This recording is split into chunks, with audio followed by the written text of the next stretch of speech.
నుండి ప్రభువైన యేసుక్రీస్తు నుండి కృపయు సమాధానం మనందరికి కలుగును గాక. ఆమేన్. దయచేసి కూర్చునండి.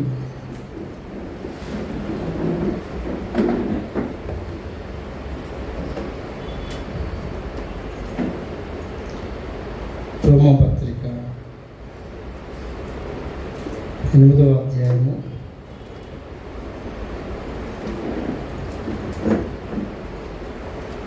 22వ వచనాన్ని చదువుకుందాం. సృష్టి యావత్తు ఇది వరకు ఏకగ్రీవంగా మూలుగుచు ప్రసవ వేదన పడుచున్నదని ఎరుగుదుము. ప్రార్థించుదాం. పరిశుద్ధుల ప్రేమ కలిగిన మా ప్రియ పరలోక తండ్రి, మహోన్నతుడా నీ నామాన్ని స్తుతిస్తున్నాం. త్రిత్వం తర్వాతి 4వ ఆదివారము, పరిశుద్ధ ఆదివారం నాడు కీర్తనలతో ఆరాధనతో నీ నామాన్ని స్తుతించాను. పరిశుద్ధ వాక్యాన్ని ధ్యానిస్తుండగా నా నోటి మాటలు మా అందరి హృదయ ధ్యానము నీ దృష్టికి యోగ్యంగా చేయండి. అంతేగాక ప్రభువా, విని గ్రహించి ఫలించి నీకు మహిమార్థంగా జీవించే ధన్య జీవితం మాకు దయచేయమని యేసుక్రీస్తు నామములో వేడుకొని ప్రార్థిస్తున్నాము తండ్రి. ఆమేన్. క్రీస్తు యేసునందు ప్రియమైన వాళ్ళను, మన ప్రభువును రక్షకుడైన యేసుక్రీస్తు నామములో మీ అందరికీ ఈ ఉదయకాల శుభాభివందనాలు తెలియజేస్తూ ప్రేమతో వాక్యదానంలోకి ఆహ్వానిస్తున్నాను.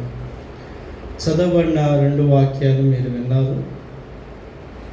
మరి రోమపత్రిక 8వ అధ్యాయం 18 నుంచి గల వచనాలు, లూకాసు సువార్త 6వ అధ్యాయము 36 నుంచి 42 వచనాలు. ఈ 2 లేఖనాలను బట్టి మూలుగు నుండి మహిమకు అనే అంశాన్ని ధ్యానం చేసుకుందాం. మూలుగు నుండి మహిమకు అనే అంశాన్ని. రోమపత్రిక బైబిల్ గ్రంథం చాలా విశిష్టమైనది. రెవరెండ్ డాక్టర్ మార్టిన్ లూథరయ్య గారు ఈ రోమపత్రికలోని ప్రాముఖ్యమైన వాక్యాన్ని తీసుకొని ఆయన ఒక రిఫార్మర్గా రిఫర్మేషన్ తీసుకొచ్చినట్టు, సంఘ సంస్కరణ తీసుకొచ్చినట్టు మనం చరిత్రలో చూస్తాం. నీతిమంతుడు విశ్వాస మూలంగా జీవించును అను ఈ మాట రోమపత్రిక మరి పౌలు భక్తుడు రాసిన మాటలు. ఈ రోమపత్రికలో మరి క్రీస్తు శకం 54 నుంచి 57 మధ్య పౌలు కొరింథీ ప్రాంతంలో, కొరింథీలో కానీ కొరింథీ సమీప ప్రాంతంలో ఈ పత్రిక రాశాడని ఒక అభిప్రాయం. ఎందుకు ఈ పత్రిక రాయవలసి వచ్చిందంటే, అప్పటికి రోమా ప్రాంతంలో పలు రకాల జనులు నివాసం చేస్తున్నారు. లక్షలాది జనాభా రోమా ప్రాంతమందు నివాసం చేస్తున్నారు. అక్కడ యూదులు దాదాపు 60,000 మంది దగ్గర ఉండొచ్చు. అన్ని జనులు ఉన్నారు, యోధా క్రైస్తవులు ఉన్నారు, రోమీలు ఉన్నారు, గ్రీకులు ఉన్నారు. నానా రకాలైన జనులు అక్కడ ఉండినప్పుడు సంఘంలో ఏర్పడినటువంటి అనిశ్చితను బట్టి, సంఘంలో ఏర్పడినటువంటి అనైక్యతను బట్టి, సంఘంలో ఏర్పడుతున్నటువంటి అసమాధానమును బట్టి పౌలు ఈ పత్రికను రచించినట్లుగా ఐక్యత కొరకు, సమానత్వం కొరకు, అందరూ నీతిగా జీవించడం కొరకు ఈ పత్రికను పౌలు భక్తుడు రచించినట్లు మనకి జ్ఞాపకం చేయబడుతుంది. రోమా పట్టణము చాలా పెద్ద పట్టణం, చాలామంది నివాసం చేస్తున్న పట్టణం. అయితే కొద్దిమంది ఈ పట్టణంలో బహు ఇరుకైన జీవితాలు జీవిస్తున్న వారు ఉన్నారు. చాలా విలాసవంతమైన జీవితాలు జీవిస్తున్నటువంటి వారు, చాలా గొప్ప గొప్ప ధనవంతులు బాగుగా జీవిస్తున్న వారు ఉన్నారు. పేదలు ఇరుకుగా బ్రతుకుతున్న వారు ఈ పట్టణంలో ఉన్నారు. పౌలు ఇవన్నీ గ్రహించాడు, ఇవన్నీ చూచాడు, ఇవన్నీ అర్థం చేసుకున్నాడు. ఆ కాలంలో క్లౌదియా చక్రవర్తి యోధా క్రైస్తవుల మీద ఒక ఒత్తిడి తీసుకొచ్చారు. మీరు ఇక్కడి నుంచి వెళ్ళిపోవాలని ఒత్తిడి తీసుకొచ్చారు రోమా పట్టణం నుంచి. అప్పుడు వారందరూ కూడా రోమా పట్టణాన్ని విడిచి వెళ్ళిపోయారు. క్రీస్తు 45 ఆ ప్రాంతంలో. అప్పుడు రోమా పట్టణం విడిచి వెళ్ళిన తర్వాత మళ్ళా క్లౌదియా చక్రవర్తి చనిపోయినాక మళ్ళా తిరిగి క్రైస్తవులు సంఘంలోకి వచ్చారు. యూదా క్రైస్తవులు వచ్చినప్పటి నుంచి ఇంకా ఎక్కువ సమస్యలు సంఘంలో పెరిగాయి. అంటే క్లౌదియా చక్రవర్తి సంఘం నుంచి రోమా ప్రాంతం నుంచి పంపించక ముందున్న సమస్యల కంటే పంపించిన తర్వాత మళ్ళా తిరిగి వారు పట్టణానికి వచ్చినప్పుడు వచ్చిన సమస్యలు అధికమయ్యాయి. ఇవన్నిటినీ పౌలు మరి ఉద్దేశించి జ్ఞాపకం చేసుకొని పౌలు ఈ పత్రికను రాశారు. ఇంతేకాకుండా ఈ పత్రిక రాయటానికి మూలమైనటువంటి ఒక ఉద్దేశం, రోమా సామ్రాజ్యం గోల్డెన్ ఏజ్ అనేటువంటి ఒక విషయాన్ని జనుల్లోకి తీసుకురావడం ప్రారంభం చేశారు. స్వర్ణయుగము అనేటువంటి ఒక అంశాన్ని. దేని ద్వారా ఈ స్వర్ణయుగాన్ని అంశాన్ని తీసుకొస్తున్నారంటే కథల ద్వారా, పత్రికల ద్వారా. ఆనాడు పత్రికలు తక్కువ కాబట్టి కథల ద్వారా, నాట్యాల ద్వారా, లేకపోతే కొన్ని శిల్పాలు, వస్తువుల ద్వారా, పండుగల ద్వారా, కొన్ని సంస్కృతుల ద్వారా వారి గోల్డెన్ ఏజ్ అనేటువంటి అంశాన్ని, స్వర్ణయుగం అనే అంశాన్ని ప్రజల్లోకి తీసుకొచ్చి ప్రజలకు ఏమని పరిచయం చేశారంటే, ఈ రోమా సామ్రాజ్యం ద్వారా ప్రజలకు స్వర్ణయుగం రాబోతుంది. ఆ స్వర్ణయుగం తెచ్చేది ఎవరంటే మరి కైసర్ ఔగుస్తు యొక్క రాజ్యం మాత్రమే ఈ స్వర్ణయుగం తీసుకురాగలుగుతుంది.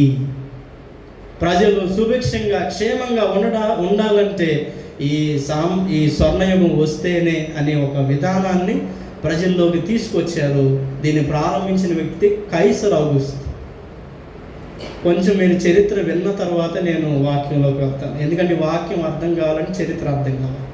చరిత్ర తెలుసుకోకుండా వాక్యం మనకు అర్థం కాదు. ఎప్పుడైతే ఈ స్వర్ణయుగం అనే అంశం తీసుకొచ్చారో ప్రజల్లోకి బాగా వెళ్ళిపోయింది అంశము.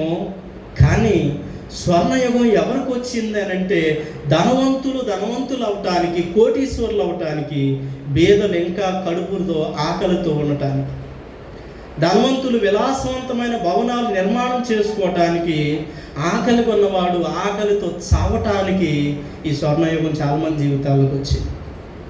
చాలామంది జీవితాల్లోకి అన్యాయము అనగా ఎవరైతే కైసర్ ఔగుస్తుకు అనుకూలం ఉన్నారో వారి జీవితాలందరికీ స్వర్ణయుగం వచ్చింది. అనుకూలత లేని వారికి ఏడ్చేవారు ఏడ్చారు, నవ్వుతున్నవారు, దుఃఖిస్తున్నవారు దుఃఖిస్తున్నారు, సంతోషిస్తున్నవారు సంతోషిస్తున్నారు. ఈ స్వర్ణయుగంలో సమానత్వానికి తావు లేకుండా పోయింది.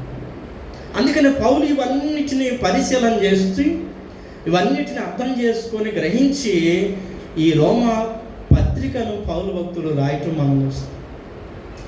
ఒకవేళ స్వర్ణయుగం ఏదన్నా వస్తే మానవునికి దేవుడే తీసుకురావాలి. ఒకవేళ మానవునికి గాన విమోచన తీసుకురావాలంటే కైసర్ ఔగుస్తు వలన కాదు, అది యేసుక్రీస్తు వారి వలన మాత్రమే. ఒకవేళ సృష్టికి విడుదల రావాలంటే అది యేసుక్రీస్తు వారి వలన మాత్రమే, కానీ ఏ మానవుడు ఏ చక్రవర్తి ద్వారా కాదు అని చెప్పటానికి రోమపత్రిక 8వ అధ్యాయం యొక్క సందేశం. మీరు రోమపత్రిక 8వ అధ్యాయం చదివారు. సృష్టి దేవుని కుమారుల ప్రత్యక్షత కొరకు మిగుల ఆశతో ఎదురు చూచుచు, కనిపెట్టుచు, మూలుగుచు, ప్రసవ వేదన పడుచున్నదని. అనగా సృష్టి ఏదైతే కనిపెడుతుందో అది మేము చేస్తాము. దేవుని కుమారుడిగా పిలువబడుతున్న కైసర్ ఔగుస్తు మాత్రమే చేస్తాడు. ఇంకెవ్వరు అలాంటి స్వర్ణయుగాన్ని రాలేరు అనుకుంటున్నప్పుడు పౌలు ఏమంటున్నాడంటే అలాంటి స్వర్ణయుగం, అలాంటి విడుదల సృష్టికి కానీ మానవులకు కానీ తీసుకొచ్చేది యేసుక్రీస్తు ప్రభువారు మాత్రమే అని జ్ఞాపకం చేశారు. మన ఈ తెలంగాణలో కూడా తెలంగాణ ఉద్భవించే రాష్ట్రం ఏర్పడే కాలంలో జనులు ఆశించిన ఒక పదం మనకు తెలుసు, బంగారు తెలంగాణ కదా. సో బంగారు తెలంగాణ రావాలని ప్రజలు అనేకులు నాయకులు పోరాటాలు చేశారు. బంగారు తెలంగాణ మనుషుల జీవితాలు బంగారం స్వర్ణమయం అయ్యాయో లేదో నాకు తెలియదు, కానీ మానవ జీవితాలని సృష్టిని స్వర్ణయుగంగా మార్చగలిగేది మాత్రం దేవుడు ఒక్కడు మాత్రమే, యేసుక్రీస్తు ప్రభువారు మాత్రమే. అది ఈ రోమా పత్రిక ద్వారా పౌలు పరిచయం చేస్తున్నాడు. దీనిలో నుంచి ఒక 3 విషయాలు నేను మీ మధ్య ధ్యానం చేయాలని ఆశపడుతున్నాను. మొదటిది రోమాపత్రిక 8వ అధ్యాయము 22వ వచనం. సృష్టి యావత్తు ఏకగ్రీవంగా మూలుగుచు ప్రసవ వేదన, ఇది మూలుగుచు ప్రసవ వేదన పడుతున్నటువంటి సృష్టి. ఎందుకు సృష్టి అంటే ఏంటి? పౌలు మాటల్ని చాలామంది చాలా రకాలుగా తీసుకున్నారు. పండితులు నానా రకాలుగా భావించారు. సృష్టి అంటే కొంతమంది ఏమనుకున్నారంటే కేవలం మానవుడు మాత్రమే అనుకున్నారు. మానవుడు మాత్రమే దేవుడు సృష్టి అని కొందరు అనుకున్నారు. మరికొందరు ఏమనుకున్నారంటే మానవేతరమైనదంతా కూడా సృష్టి అని కొంతమంది భావించారు. అంటే జంతువులు, పక్షులు, చెట్లు, పుట్టలు, గుట్టలు అన్నీ ఇదంతా దేవుని సృష్టి అని చాలామంది భావించారు. మరికొంతమంది ఏమని భావించారంటే మనుషుడు అలాగనే చెట్లు, పుట్టలు, జంతువులు, పక్షులు ఇవన్నీ కలిసి దేవుని సృష్టి అని మరి కొంతమంది అన్నారు. 3 రకాలుగా. కొంతమంది మానవుడే దేవుని సృష్టి అని, మరి కొంతమంది మానవేతరమైనవి దేవుని సృష్టి అని, మరి కొంతమంది 2 దేవుని సృష్టి అని, ఇలాగున రకరకాలుగా పండితులు తమ అభిప్రాయాలు తెలియజేశారు. కానీ అసలు ఈ సృష్టిని, మానవుణ్ణి సృష్టిలో ఉన్న చెట్లను వేరు చేయటం మన అవివేకం. దేవుని సృష్టిలో మనమందరం పాలి భాగస్తులమా కాదా? అవునా కాదా? పోనీ మనిషి ఎక్కడి నుంచి తీయబడ్డాడు చెప్పండి? మరి మన్ను ఎక్కడిది? భూమి కదా. ప్రభు ఆదాముతో చెప్పలేదా, నీవు మన్నే కనుక తిరిగి మన్నైపోదు. మరి ఈ సృష్టికి మనకి ఎలా వేరు చేసి మాట్లాడతాం? దేవుని సృష్టిలో మనం కూడా ఒక భాగమే. దేవుని సృష్టిలో ఈ ఉన్నటువంటివన్నీ ఒక భాగమై ఉన్నవి. మనము దేవుని సృష్టిలో నుంచి తీయబడినటువంటి వారము, సృజించబడిన వారము, నిర్మాణం చేయబడినటువంటి వారము, ఏర్పాటు చేయబడినటువంటి వారము. కాబట్టి మనము దేవుని సృష్టి, ప్రతిదీ దేవుని సృష్టి. మరి ఈ దేవుని సృష్టిలో సృష్టి ఏడుస్తుందంట. సృష్టి అంటే ఏడుస్తుందంటే అంటే మనల్ని కొంచెం పక్కన పెట్టి కొద్దిసేపు మన గురించి మాట్లాడటం. సృష్టి మొదట ఏడుస్తుందంట. మానవుడు కాకుండా దేవుని సృష్టిలో మిగిలినవి ఏదైతే ఉందో అవన్నీ ఏడవటం ప్రారంభం చేశాయి. ఎందుకు ఏడుస్తున్నాయి? సృష్టి ఏమన్నా పాపం చేసిందంటే సృష్టి ఏ పాపం చేయలేదు. మీ చరిత్ర అంతా చూడండి. సృష్టి ఎక్కడ, ఎప్పుడు, ఎన్నడూ పాపం చేయలేదు. పాపం చేస్తుందల్లా మానవుడే. అందుకే మానవ పాపాన్ని బట్టి సృష్టికి శ్రమ కలిగింది. మానవ పాపాన్ని బట్టి సృష్టి ఏడవటం ప్రారంభం చేసింది, మరి మూలగటం ప్రారంభం చేసింది. సృష్టి బహుగా ప్రసవ వేదన పడటం ప్రారంభం చేసింది. అందుకనే దేవుడు ఆదాముతో అంటాడు, నీ నిమిత్తము నేల శపించ. దేని నిమిత్తం? మన నిమిత్తం ఏం శపించబడిందంట? నేల శపించబడింది. ఎందుకని? మనం తీయబడింది దానిలో నుంచి అని మొదట మీకు జ్ఞాపకం చేశా. దేవుడు మరి భూమి మీద నుంచి మన్నును తీసుకొని మంటితో నరుని నిర్మించాను, ఆదాముగా అతన్ని ఏర్పాటు చేశాను. కాబట్టి ఆ మంటిలో నుంచి తీయబడినటువంటి మానవుడి పాపం బట్టి ఆ మన్నుతో కూడిన భూమి, సృష్టి కన్నీరు గారుస్తుంది. శాపగ్రస్తం అయిపోయింది. మానవుడు చేసిన పాపానికి భూమి శాపగ్రస్తం అయిపోయింది.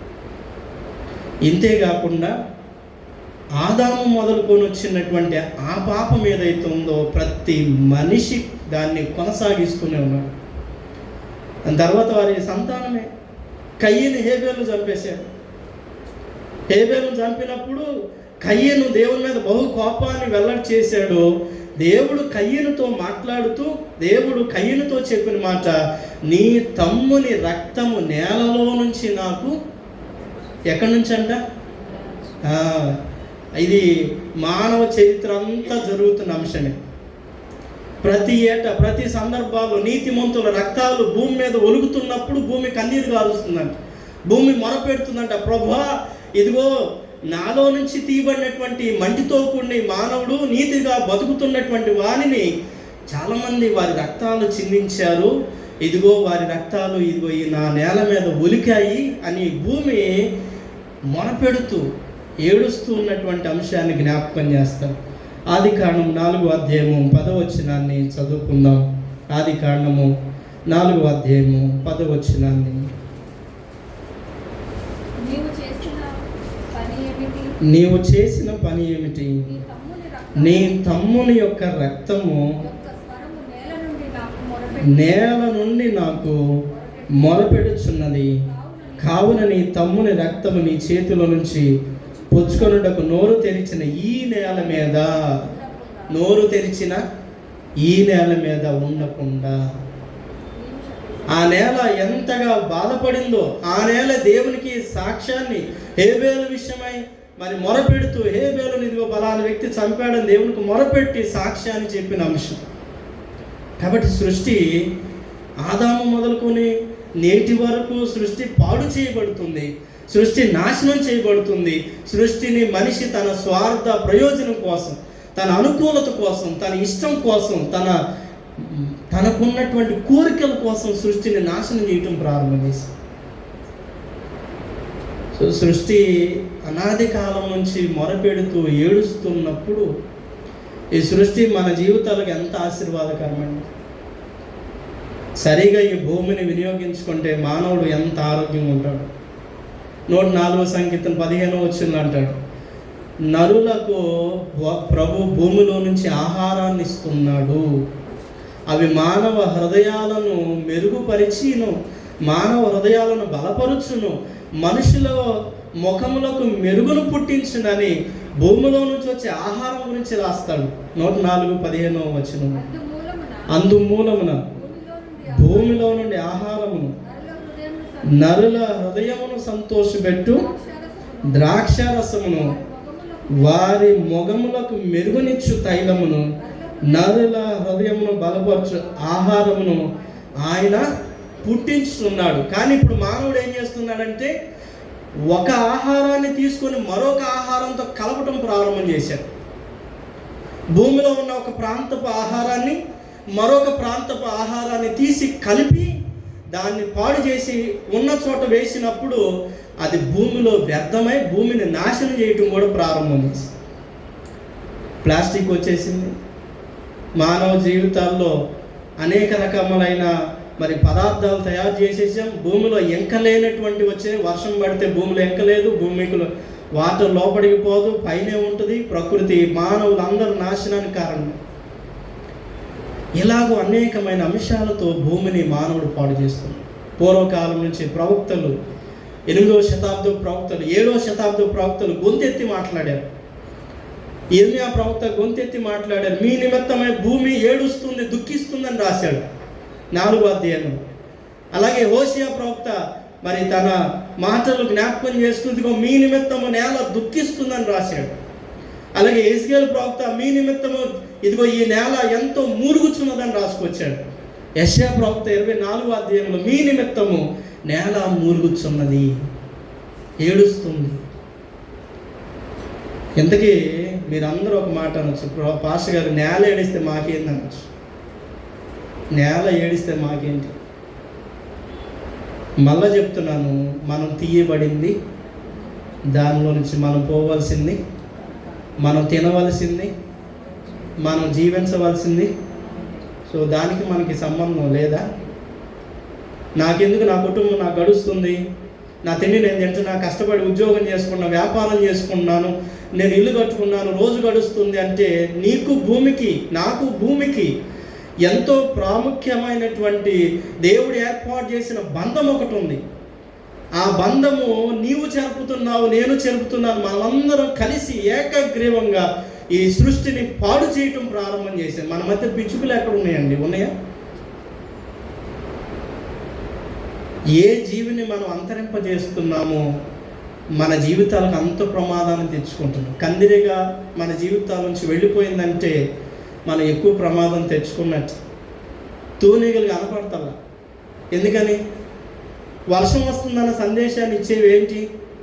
తూనీగలేగా. అవి ఇప్పుడు ఎక్కడ ఉన్నాయి? వర్షం వస్తుంది తెలీదా, పడింది తెలీదా, పోయింది తెలియట్లా. మన జీవితాల్లో మనకు కొన్ని సందేశాలు ఇచ్చేవి, మనకి మేలుకరమైన ప్రతి జీవిని మానవుడు నిదానంగా నాశనం చేసుకుంటూ వస్తున్నాడు. కాబట్టి మనం కూడా త్వరగానే నాశనం కాబోతున్నాం. అందుకని మన ఆయుష్ తగ్గిపోయింది. ఎంత ఆయుష్, ఒకప్పుడు 900 సంవత్సరాల పైన జీవించిన మానవుని ఆయుష్ రాను రాను రాను రాను 70 సంవత్సరాలు అధిక బలం ఉంటే 80 సంవత్సరాలు అది కూడా భూమి మీద ఎలా అయిపోయిందంట? ఆయాసము, దుఃఖమే. ఈ భూమి మనకి ఎలాగో చివరికి మారిపోయిందంటే, ఈ భూమి మీద మన జీవితాలు ఆయాసంగా మారిపోయాయి. సొలొమోను భక్తుడు అంటాడు, సూర్యుని కింద మానవుని జీవితం చూడగా ఆయాసమును ప్రయాసమును మొత్తం కూడా వ్యర్థంగానే కనిపిస్తుంది. ప్రసంగి గ్రంథం చదివిన మనందరికీ తెలుసు, వ్యర్థము దేని కింద? సూర్యుని కింద మానవుని జీవితం కాస్త ఏమైపోతుందంట? వ్యర్థంగా మారి. అందుకని మన బాధ్యత ఏంటి? సృష్టి మూలుగుతుంటే, సృష్టి ప్రసవ వేదన పడుతుంటే మానవులుగా మన బాధ్యత ఏంటి? ఇది ఒక రకమైతే, స్వతహాగా సృష్టిని మన చేతులారా మనం పాడు చేసుకుంటూ వస్తుంటే, సృష్టిలో మరొక రకమైనటువంటి విధానంలో సృష్టిని పాడు చేస్తున్నాం. ఏంటి ఇదంటే, తోటి మానవుని పాడు చేసినా కూడా సృష్టిని పాడు చేసినట్టే. తోటి మానవుడు కీడు చేసిన, తోటి మానవునికి నష్టం చేసిన, తోటి మానవునికి ద్రోహం చేసిన, అన్యాయం చేసినా కూడా సృష్టిని మనం పాడు చేసినట్టే. ఎందుకంటే మనతో పాటు ప్రతి మానవుడు సృష్టిలో నుంచి వచ్చినటువంటి వాడే కాబట్టి ఆనాడు హేబేలు రక్త విషయమై భూమి మొరపెట్టలేదా? నీతిమంతుల రక్తము చిందించబడినప్పుడు భూమి నేటికి మొరపెడుతుంది. అందుకే లూకాసు వార్తలో ప్రభు చెప్పిన మాటలు మనం చదివాం. ఏమని చెబుతున్నాడు అక్కడ? తీర్పు తీర్చకుడి, ద్రోహము చేయకుడి, నేరము చేయకుడి, కొలతలు కొలవకుడి, అలాగనే ఎవరికి ఎలాంటి ప్రమాదాలు చెయ్యకండి, నలుసును ఎంచకండి, తోటి మానవుని పట్ల దుర్మార్గంగా ప్రవర్తించకండి అని ప్రభు తన హితబోధలో జ్ఞాపకం చేస్తున్నట్లు తోటి మానవుని పట్ల మన బాధ్యతను జ్ఞాపకం చేస్తున్నాడు. పిల్లరా, ఒక మాట మాత్రం నేను స్పష్టంగా జ్ఞాపకం చేస్తాను. మానవ నైతిక ప్రవర్తనకు సృష్టి పతనానికి బహుగా సంబంధం ఉంది. ఎప్పుడు మానవుడు నైతికంగా పతనమైపోతాడో దానితోటి సృష్టి పతనం కూడా ప్రారంభమైపోయింది. కాదంటారు మీరు అందరూ విద్యావంతులు, జ్ఞానవంతులు, అన్నింటిలో మీరు మేధావులైన. ఇది చెప్పండి, మానవ నైతిక పతనం సృష్టి పతనానికి కారణమా కాదా? దయచేసి అవునన్నావు చేయద్దు కదా. మానవుడు ఎప్పుడు నైతికంగా తనను తాను పాడు చేసుకొని తోటి మానవుని పాడు చేస్తున్నాడు, హత్య చేస్తున్నాడు, ఘోరంగా చేయవలసినటువంటి తోటి మానవుడికి చేయాల్సిన కీడంతా చేస్తున్నాడో, నైతికంగా ఎప్పుడైతే విలువలు పడిపోతూ వస్తున్నాయో సృష్టి క్రమంగా నాశనం అవుతూ వస్తుంది. మీరు అబ్జర్వ్ చేసేదో ప్రభు యొక్క రాకడ సూచనలన్నీ మీరు మత్తయి సువార్త 24వ అధ్యాయం ఇంటికి వెళ్ళి చదువుకోండి. రాకడ సూచనలు జరుగుతున్న కాలం అప్పుడు మానవుడు నైతికంగా కూడా పడిపోతాడండి. ప్రేమ నిదానంగా చల్లారిపోతుంది అని రాశాడు. ఎప్పుడు దేవుని రాజ్యం వచ్చును, ఎప్పుడు దేవుని రాకడ వచ్చును, ఎప్పుడు దేవుడు తన ప్రత్యక్షతను లోకంలో కనబరుస్తాడు అని అంటే ఎప్పుడైతే ఈ లోకమందు సృష్టి పతనావస్థలోకి వెళ్ళి మానవ ప్రేమ చల్లారిపోతుందో అప్పుడు దేవుని ప్రత్యక్షత వచ్చేసింది. సృష్టి దానికోసం ఎదురు చూస్తుంది. సృష్టి దేవుని కుమారుల ప్రత్యక్షత కొరకు మిగుల ఆశతో ఎదురు చూస్తుంది. ఎందుకు ఎవరికి చెప్తున్నాడు ఇవన్నీ? ఎవరికి అంటే క్రైస్తవేతరులకు చెప్పట్లేదు ఈ మాట. ప్రభు విశ్వాసంలోకి వచ్చి క్రైస్తవులుగా మారి సంఘంలో విభేదాలు, గొడవలు, జగడాలు, ద్వేషాలు, కర్కశాలు, హత్యాభావం, ద్వేషము కలిగిన వారందరి కోసం చెబుతున్నాడు. మీరు తోటి మానవుని పట్ల నైతిక ప్రవర్తన లేకపోతే, మీ ఆధ్యాత్మిక జీవితాలు సరి చేసుకోకపోతే మీ నిమిత్తం సృష్టి మూలుగుచు వేదన పడుచుందని రాసుకుంటూ వచ్చారు. సో ఎంత సృష్టి మన కోసం ఏడుస్తుందో చూడండి, కన్నీరు గారుస్తుందో. సృష్టి శ్రమ అని చెప్పలేదు మీరు చూడండి, సృష్టి శ్రమ పడుతుందని రాదు, మూలుగుతుంది, వేదన పడుతుంది, కన్నీరు గారుస్తుందని రాసుకోవచ్చు. సో సృష్టి యొక్క మూలుగుని మానవులను ఈరోజు మనం అర్థం చేసుకోగలిగిన వారమేమో. ఇది మొదటిది. దేవుడు సృష్టి మనకు జ్ఞాపకం చేస్తుంది, అది మూలుగుతుంది, అది వేదన పడుతుంది. అది ఎప్పుడు పతనం అవుతుందో ఆటోమేటిక్గా దాని విధానంలోనే మన పతనం కూడా ప్రారంభమైపోయింది. చాలా వరకు ప్లాస్టిక్ మన జీవితాలకు వచ్చేసింది కదా, కరిగించుకొని మరి తింటుంది. వేడి ఆహారం తినేటప్పుడు ఏమవుతుంది, అది వెళ్ళిపోతుంది, మన కడుపులోకి వెళ్ళిపోతుంది, ఆయుష్ తగ్గిపోతుంది, శక్తి తగ్గిపోతుంది, బలం తగ్గిపోతుంది, ఆరోగ్యం తగ్గిపోతుంది, అన్నీ తగ్గిపోతుంది మన జీవితం. అందుకని సృష్టి మూలుగుతుందంటే మనం అందుట్లో పాపము చేసిన వారమై ఉన్నాము. ఈరోజు మనం పరిశీలన చేసుకోవాలి. సృష్టి పతనం మన పతనానికి కారణమైందేమో పరిశీలన చేసుకోవాలి. రెండవది, రోమపత్రిక 8వ అధ్యాయము ఇంకొక మాటను పౌలు భక్తుడు జ్ఞాపకం చేశారు. 8వ అధ్యాయము 20 వచనం, ఏలయనగా సృష్టి నాశనమునకు లోనైన దాస్యములో నుండి అని రాశాడు. దాస్యత్వమునకు లోనైన అనేటువంటి పదం వాడు. తెలుగులో దాస్యత్వం అని వాడారు, కానీ ఇంగ్లీష్లో బాండేజ్ ఆఫ్ కరప్షన్ అనేటువంటి పదాన్ని ఉపయోగించారు. చాలా భయంకరమైన మరి సృష్టి దాస్యం కంటే దారుణమైనటువంటి అంశంలో ఉందని, ఇది చాలా కరప్షన్కి వెళ్ళిపోయిందని, అతిక్రమించిందని, దేవుని నాశన స్థితిలోకి సృష్టి వెళ్ళిపోయిందని పౌలు భక్తుడు మరి రాసుకుంటూ వచ్చాడు. ఎలా అయిపోయింది అని అంటే, మనం ఉన్నదాన్నే మన కొమ్మను మనమే నరుక్కునేటట్టుగా. ఎవడు తన కొమ్మను తాను నరుక్కుంటాడు, తాను కూర్చున్న కొమ్మని.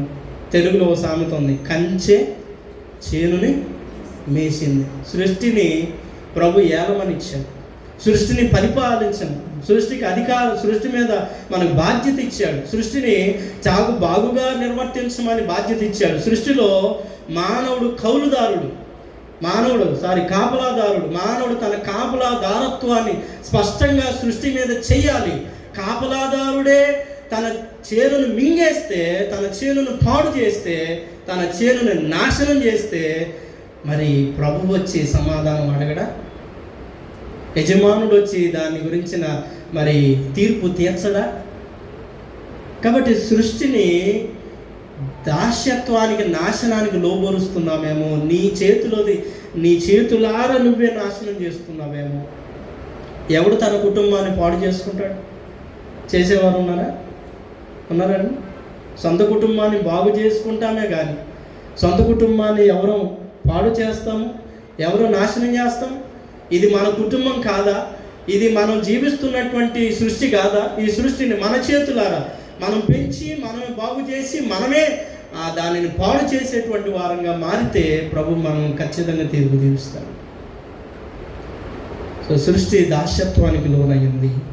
20 వచ్చిన, ఏలైనగా సృష్టి నాశనమునకు లోనైన దాస్యములో నుండి విడిపింపబడి, చూడండి, నాశనమునకు లోనై దాస్యములో నుండి విడిపించబడటానికి సృష్టి ఎదురు చూస్తుంది. ఇది పౌలు 2వ మాట జ్ఞాపకం చేశారు. రోమా ప్రభుత్వం అనుకున్న స్వర్ణయుగం ఎక్కడ కనపడుతుందా? ఇప్పుడు ధ్యానం చేసిన అంశాలు, నైతిక ప్రవర్తన, ఆధ్యాత్మిక ప్రవర్తన దెబ్బతిన్నప్పుడు స్వర్ణయుగం ఎక్కడి నుంచి వచ్చింది? ఏ రాజు వచ్చి కట్టలేడు, ఏ మంత్రి వచ్చి కట్టలేడు, ఏ ప్రధానమంత్రి వచ్చి కట్టలేడు. స్వర్ణయుగాలు ఎవరు తేలేరు. మానవుడు తనకంటూ తాను ఇవి నిర్మాణం చేసుకొని వాటిలో నిలదొక్కుకోగలిగినప్పుడు అదే స్వర్ణయుగంగా మారుతుంది. ఇవన్నీ లేనప్పుడు రాజకీయ నాయకులు మన జీవితాల్లో ప్రయాణం చేసి, ఇదిగో మేము వస్తే స్వర్ణయుగం వచ్చేసింది అంటారు. మీరు వస్తే కాదు, దేవుడు వస్తే, ఆయన రాకుడు వస్తే మన జీవితాలు తిరిగి స్వర్ణ యుగం.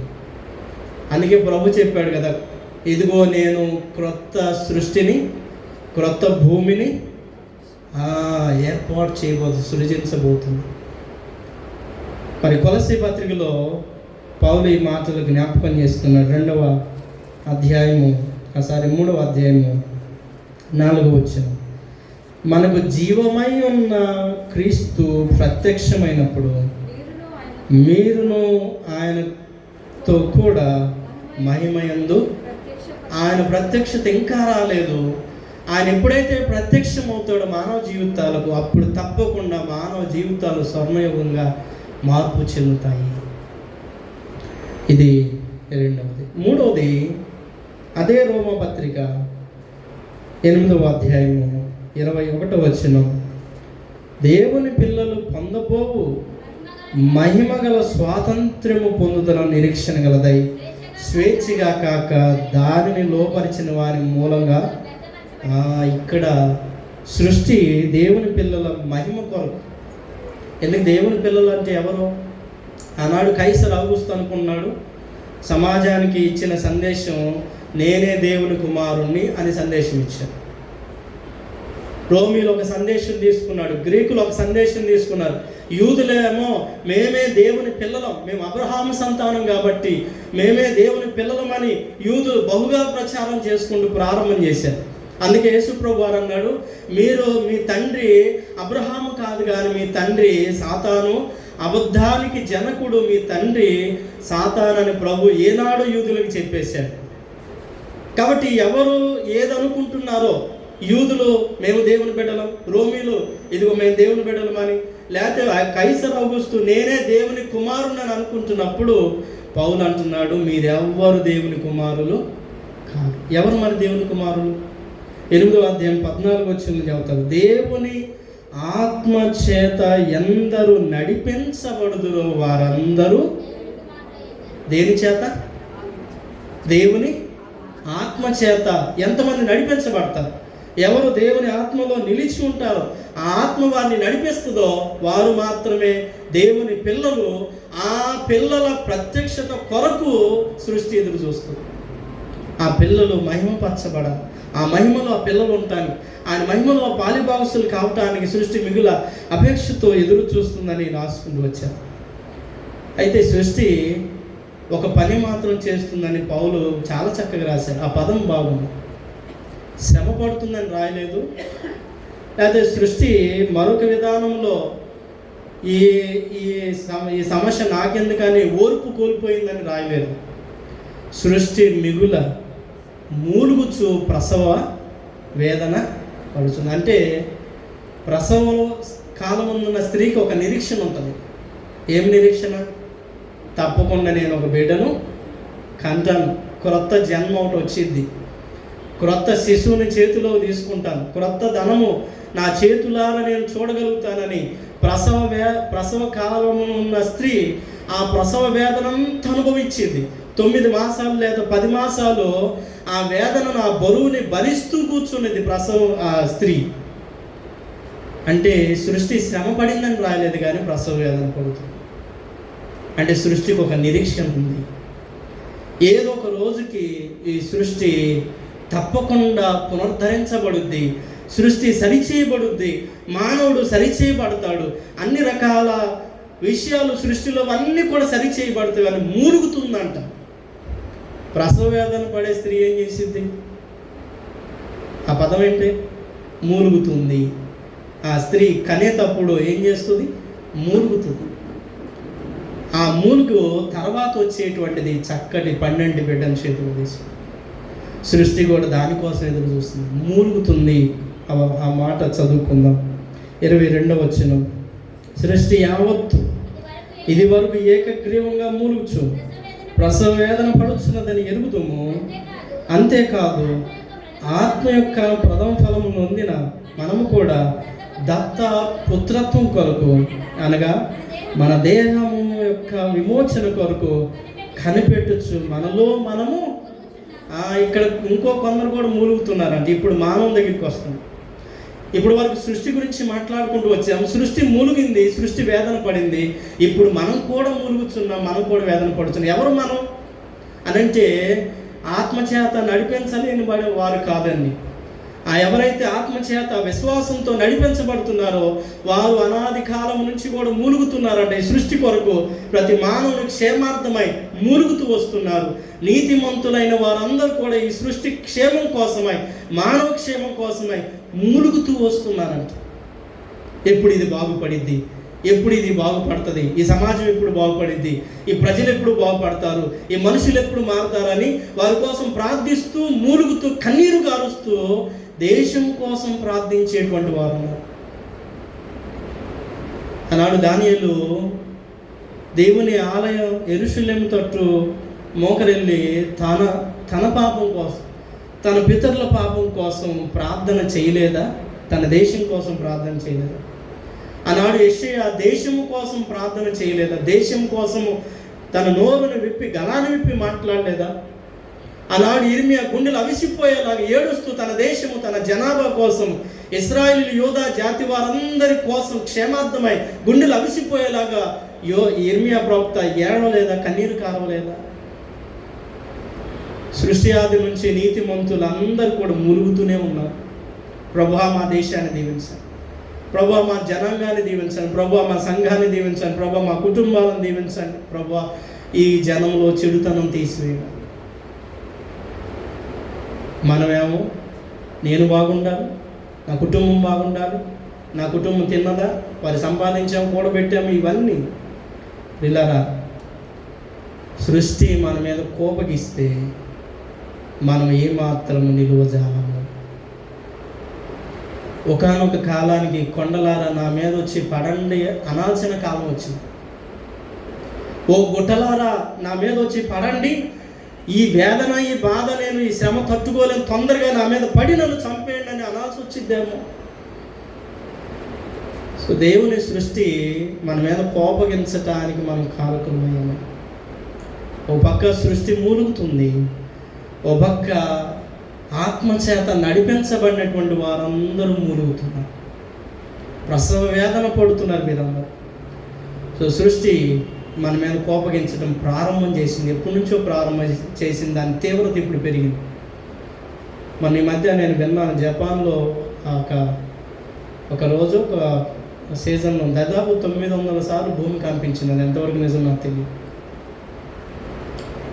మానవ జీవితాలను సునామీలు తాకాయి, మానవ జీవితం భూకంపాలు తాకాయి, మానవ అనుకున్న రీతిగా భూమి కుంగిపోయి, బిల్డింగ్ కూలిపోయి, మానవ చనిపోయిన ఎందుకు తెలియదు.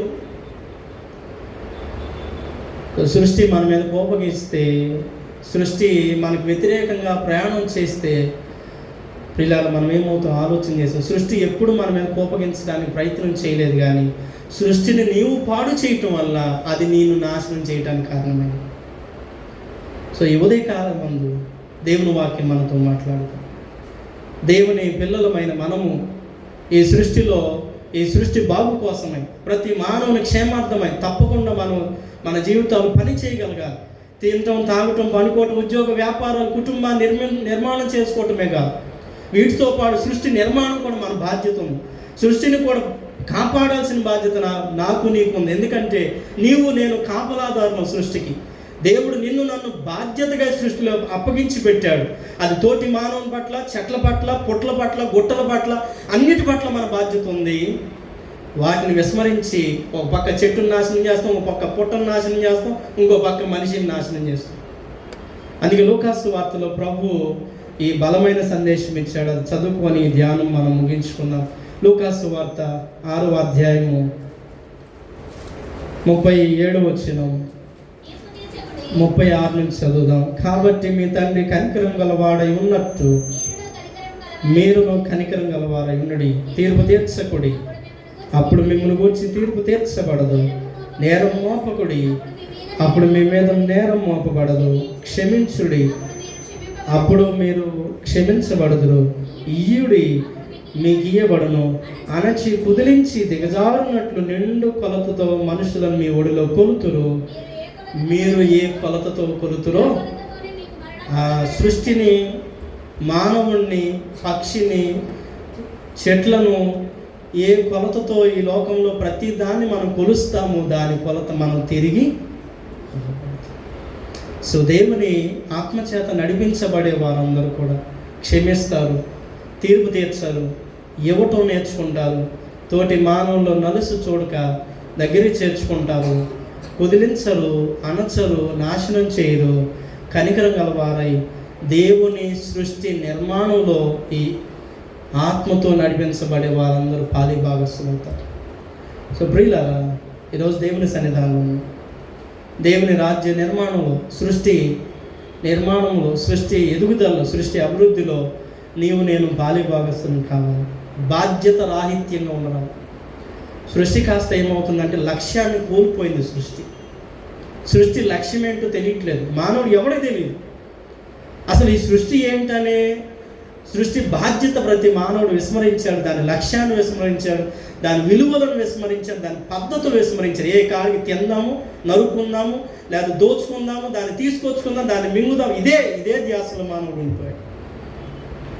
ఇది కాదు, సృష్టి లక్ష్యము మనము సరిగా నెరవేర్చి బాధ్యతయుతంగా ప్రవర్తించే ఆత్మానుసారమైన విశ్వాసం ఉందాం. అలాంటి విశ్వాస కుటుంబం కోసం సృష్టి ఎదురు చూస్తుండగా అలాంటి ఫలభరితమైన పిల్లలంగా మనం ఉంటకు ప్రభు తన ఆత్మతో మనల్ని నడిపించి బలపరచునుగాక. ఆమేన్. సమస్త జ్ఞానం ఇచ్చిన దేవుని సమాధానము యేసుక్రీస్తు వలన మీ హృదయములకు తలంపులకు కావాలనుగాక. ఆమేన్.